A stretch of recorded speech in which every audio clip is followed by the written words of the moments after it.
विधानसभा मतदारसंघामध्ये जी मतदानाची प्रक्रिया पार पडली त्यामध्ये जिल्ह्याची सरासरी 68.88% इतकं मतदान झालं आहे।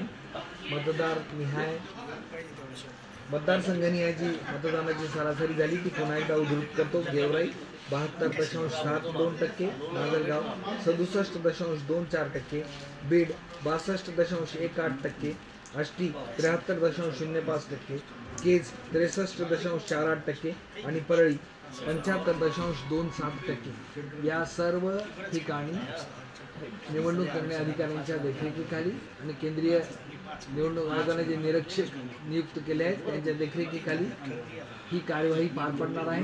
टपाली मतपत्रकांसाठी प्रत्येक 300 टपाली मतपत्रकांसाठी एक टेबल आणि ईव्हीएमसाठी प्रत्येक मतदान केंद्रासाठी एक टेबल अनुषंगाने एका फेरीमध्ये 14 ईव्हीएमची मतमोजणी करण्यात येणार आहे।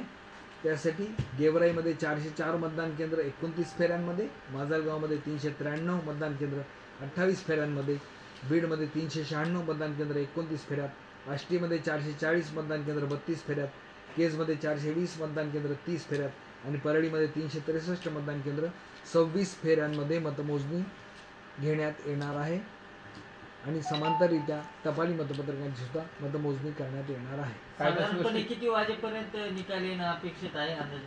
2 वाजण्याच्या आसपास तिथल्या परिस्थितीवर पाहून ज्याला किती गती लागते आणि गती किती येते त्या अनुषंगाने त्यानंतर निकाल येण्याची अपेक्षा आहे।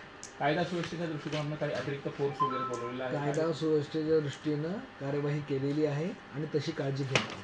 सर, मतदानाच्या दिवशी अनेक कर्मचाऱ्यावरती देखील हल्ले झाले होते, मतदान केंद्र फोडण्याच्या घटना घडतात, अशा घटना किती आहेत आणि त्यांच्यावरती काय कारवाई केली? अनेक ठिकाणी कर्मचाऱ्यावरती देखील हल्ले केले गेले। एकूण 3 ठिकाणी असे हल्ले केले गेले, त्या ठिकाणी गुन्हे नोंदवलेले आहेत आणि तशी कार्यवाही सुरू करू।